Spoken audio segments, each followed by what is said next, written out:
ഇപ്പൊ കാലത്ത് തന്നെ നമ്മുടെ കന്നാരത്തോട്ടത്തിന്റെ കാഴ്ച കേട്ടോ. ഈ കന്നാര വച്ചേക്കണവര് അവിടെ വന്ന് നനയ്ക്കുന്നുണ്ട്. കുറെ ഏകദേശം ഒരു 1.5 മാസം കൂടി അവർ നനയ്ക്കാൻ വന്നെന്ന് എനിക്ക് തോന്നുന്നു. ഇതിൽ അത്യാവശ്യം എല്ലാത്തിലും ഉണ്ട്. ഒരു 10-15 ദിവസത്തിനൊക്കെ വെള്ളമെടുക്കാറാവുമെന്ന് എനിക്ക് തോന്നുന്നു.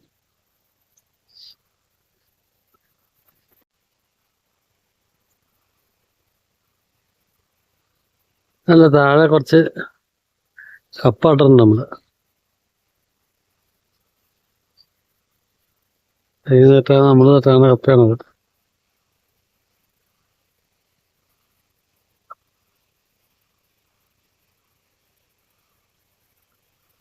കണ്ടോ, കൃത്യമായിട്ട് കണ്ടോ ഞാൻ നിൽക്കണുണ്ടോ? ചേട്ടാ ഇവിടെ പോയി. നമ്മുടെ അടുത്ത് വെള്ളത്തിനൊരു കുഴപ്പമില്ല, ഇഷ്ടം പോലെ വെള്ള. ചേട്ടന് ഒരു പൈപ്പ് വിട്ടുപോയി. അപ്പൊ ഞാൻ വീഡിയോ എടുക്കണം.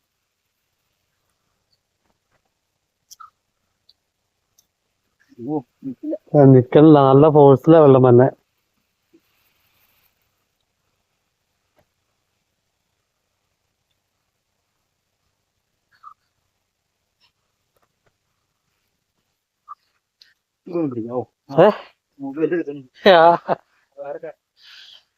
ചുമ്മാ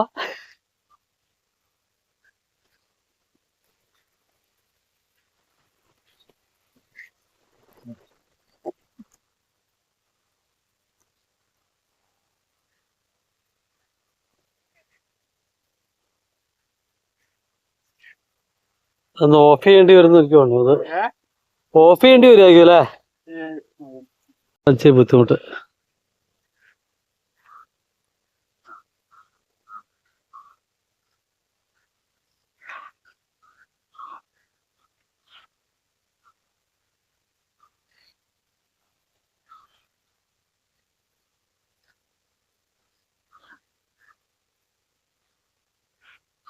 എന്റെ ഇത് വെട്ടാനുണ്ടല്ലോ കേട്ടോ, റബ്ബറിന്റെ. ആ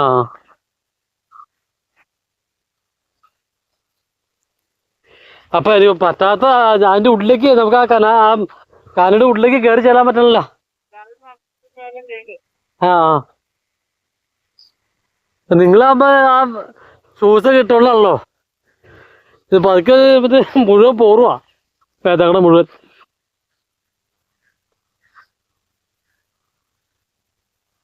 ഇതൊക്കെയാണ് നമ്മുടെ കന്നാരത്തോട്ടത്തിന്റെ കാഴ്ചകള്.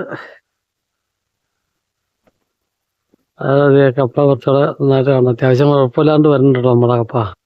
അതിപ്പോ 4 മാസത്തോളം ആയിട്ടുണ്ട് ഞാനിപ്പോ കപ്പ ഇട്ടിട്ട്. കുറച്ച് വാഴയൊക്കെ അവിടെ വെച്ചിട്ടുണ്ട്. അല്ലാണ്ട് ഇപ്പൊ എന്നാ ചെയ്യണേ. ഇതൊക്കെയാണ് ഈ ചെറിയ വീഡിയോ. Okay, good bye.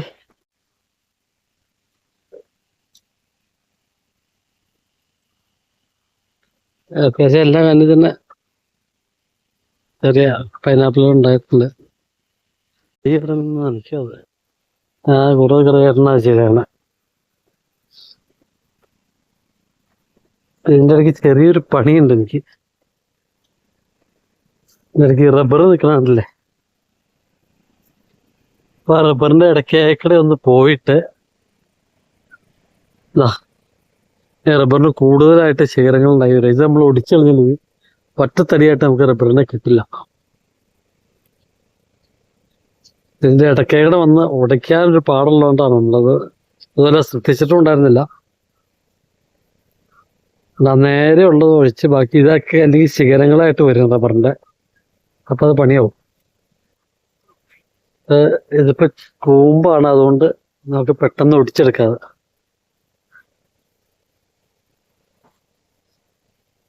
ഉണ്ടോ, സാധാരണ അത് കണ്ട അപ്പൊ തന്നെ ഞാൻ ഒടിച്ചു കളയാറില്ല. ഇതിപ്പോ ഞാൻ കുറച്ച് ദിവസമായിട്ട് ഞാൻ ഇതിന്റെ ഉള്ളിലേക്ക് വന്നില്ല. ഉള്ളിലേക്ക് വരവ് ഈ പറഞ്ഞ പോലെ നല്ല ചടങ്ങാ. അതുകൊണ്ടോ കാലിലേക്കടെയൊക്കെ ശരിക്കും ഈ മുള്ളു നിറച്ച് കയറിയിട്ടുണ്ടെങ്കിൽ കാലിലേക്ക് ഇരിക്കുക, അതാണ് ഏറ്റവും വലിയ പ്രശ്നം. അവിടെ നിന്നൊരു ഡീസൽ മോട്ടർ കേട്ടോ, അതെ ഇത് കണ്ടോ. ഇതൊക്കെ ഫ്രീ ആയിട്ട് കിട്ടിയാണ് നമുക്ക് ചില ഫൗണ്ടനുകളാ. അതുപോലെ ഇതിന്റെ ഇടയ്ക്ക് ഈ പുല്ല് ഉണ്ടായി വന്നിട്ടുണ്ടോ. അതൊക്കെ പറിച്ചവർ അതിൻ്റെ ആ കന്നടയുടെ മുകളിലേക്ക് തന്നെ വയ്ക്കും.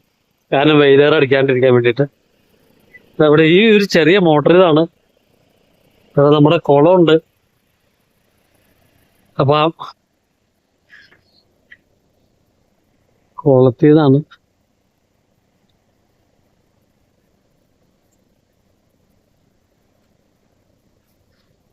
അതുണ്ടോ. പിന്നെ ഇവിടെ നിൽക്കുക.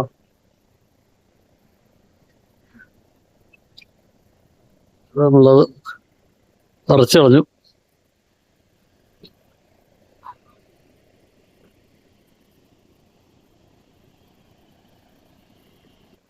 അപ്പൊ അങ്ങനെ ഞാൻ നോക്കിയപ്പോൾ കുറേ റബ്ബറുകൾക്ക് അങ്ങനെ നിൽക്കുന്നുണ്ടോ. അപ്പൊ ഏതായാലും അത്യാവശ്യം ഇതിലേക്ക് നമുക്ക് കടന്നു പോകുന്ന പറ്റുന്നുണ്ട്. കാലേക്കടൊക്കെ മുള്ളു കയറണുണ്ട് കേട്ടോ. അത് കണ്ടോ, ഇതൊക്കെ ഇഷ്ടം പോലെ ഇതുപോലെ ഈ സാധനങ്ങളൊക്കെ ഇങ്ങനെ ഒടിച്ചൊടിച്ച് കളയണം നമ്മൾ. അല്ലെങ്കിൽ ഒറ്റത്തടിയായിട്ട് നമുക്ക് തൽക്കാലം റബ്ബറിന് കിട്ടില്ല. അങ്ങനെ കുറേ പ്രശ്നങ്ങളൊക്കെ ഉണ്ട്. കൃഷി എന്ന് പറഞ്ഞ ഒരു കേസിലേക്ക് വരുമ്പോഴത്തേക്കും ഉള്ള ഒരു ഒരു ചെറിയ ചെറിയ പ്രശ്നങ്ങളാണ് ഇതൊക്കെ. അതൊക്കെ നമ്മൾ കൃത്യമായിട്ട് നോക്കിയില്ലെങ്കിൽ എന്താ വെച്ചിട്ടുണ്ടെങ്കിൽ, പണ്ടൊക്കെ ആണെങ്കിൽ വലിയ കുഴപ്പമില്ല, എങ്ങനെയെങ്കിലും വളർന്നു വന്നുള്ളായിരുന്നു. എന്നാലും ചെയ്യേണ്ട കാര്യങ്ങൾ നമ്മൾ ചെയ്യുന്നതാണ്. ഏകദേശം ഒരു 33-35 വർഷത്തോളം പഴക്കമുള്ള ജാതി ആട്ടോ. ഇപ്പോഴും അത്യാവശ്യം കായൊക്കെ ഉണ്ട്. 8 ഉണ്ടായിരുന്നു. പക്ഷെ അതൊക്കെ ഇടയ്ക്ക് ഇടിവെട്ടി അങ്ങനെ ഇങ്ങനെയൊക്കെ ആയിട്ടൊക്കെ പോയി. ഇപ്പൊ ഈ 3 മാത്രമേ നിൽക്കണുള്ളൂ. അതുപോലെ നമ്മുടെ ഒരു ഇടലിന് ഏകദേശം ഒരു 1000-ഓളം തേങ്ങ കിട്ടിക്കൊണ്ടിരുന്ന കുറേ തെങ്ങുകൾ ഇവിടെ ഉണ്ടായിരുന്നു. അതെല്ലാം പോയി. ഇപ്പൊ ആകെ അതിൻ്റെ ബാക്കി പത്രങ്ങൾ ഇത്രേ മാത്രമേ ഉള്ളൂ. റബ്ബർ വെച്ചതോടുകൂടി നമ്മൾ തെങ്ങയിലേക്കുള്ള ഒരു ശ്രദ്ധ കുറഞ്ഞു. പക്ഷെ ഇതിൽ രസകരമായിട്ടുള്ള കാര്യം, ഒരു കുറച്ച് തേങ്ങ എനിക്ക് കിട്ടിയായിരുന്നു. ഞാനത് അധികം കൊട്ടത്തേങ്ങയായിട്ട് പോയി നമ്മൾ വീട്ടിലെ ആവശ്യങ്ങൾക്ക് എടുക്കാനായിട്ട് വെച്ചുകൊണ്ടിരുന്നായിരുന്നു. പക്ഷെ അത് പെട്ടെന്ന് അത് ഉണങ്ങിപ്പോയപ്പോൾ ഞാൻ നേരെ വെട്ടി വെയിലത്ത് വെച്ചു. അങ്ങനെ ഒരു 2 കിലോയോളം, ഒരു ഏകദേശം 3.5 കിലോ ഉണ്ടായിരുന്നു. അത് ഞാൻ കൊണ്ടുപോയി ആട്ടിച്ച് കഴിഞ്ഞപ്പോൾ ഏകദേശം 2 കിലോയോളം വെളിച്ചെണ്ണ, അല്ല ഒന്നാന്തര ശുദ്ധമായിട്ടുള്ള വെളിച്ചെണ്ണ നമുക്ക് കിട്ടി, യാതൊരു ഇതുമില്ലാതെ. അങ്ങനെ കുറേ കാര്യങ്ങളുണ്ട്. ഇനി കുറേയൊക്കെ നമ്മൾ ഒരു ചെറിയൊരു ഫൗള് പറ്റിയിട്ടുണ്ട്, നമുക്ക് ഇല്ലയെന്ന് പറയാണ്ടിരിക്കാൻ പറ്റില്ല. അപ്പോൾ അതുകൊണ്ടാണ് ഇപ്പോൾ ചെറിയൊരു ബുദ്ധിമുട്ടുകൾ നമുക്ക് വന്നിട്ടുണ്ടായിരുന്നു ഇടയ്ക്ക്. ഏതായാലും ഒന്ന് ക്ലിയർ ചെയ്ത് കാര്യങ്ങൾ പോകണം എന്നുള്ളത് തന്നെയാണ്. ഇതൊക്കെയാണ് നമ്മുടെ കാഴ്ചകൾ.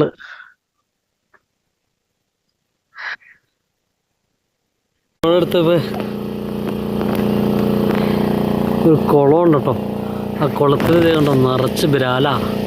കാര്യം നമ്മളിത് ഉപയോഗിക്കില്ല ഈ സാധനം.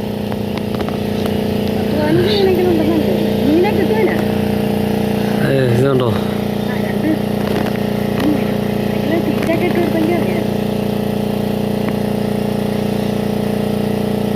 കണ്ടോ ബ്രാല, വരാലെന്ന് പറയും. കണ്ടോ, കണ്ടോ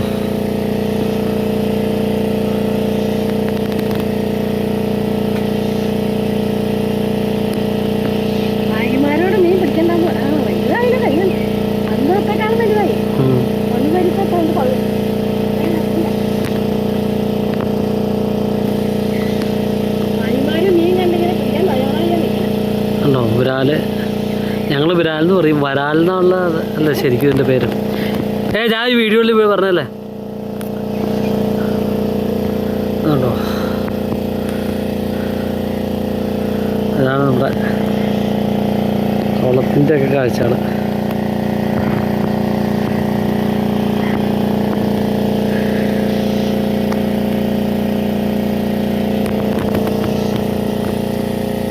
അല്ല പിടിക്കാണ്ട് ഇങ്ങനെ ഇട്ടേക്കുക.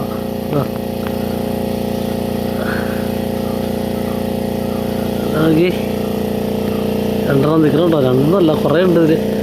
ഒരു 10 രൂപ ഞാൻ കണ്ടായിരുന്നു. നേരത്തെ ചെറിയ പ്രായത്തിൽ ഈ കുളത്തിൽ എന്തോരം വീണായിരുന്നു അറിയാമോ. അന്നിപ്പോൾ ഇവിടെ വെള്ളം അടിച്ച് നനയ്ക്കാൻ വേണ്ട ചേട്ടന്മാരെ തന്നെ പിടിച്ചുകൊണ്ട് പോകുന്നുണ്ട്. കുളത്തിലെ വെള്ളം വറ്റിപ്പോൾ തന്നെ മുകളിൽ നല്ല മോട്ടർ വെച്ചതുകൊണ്ട് വെള്ളം വറ്റിക്കൊണ്ടിരിക്കുക.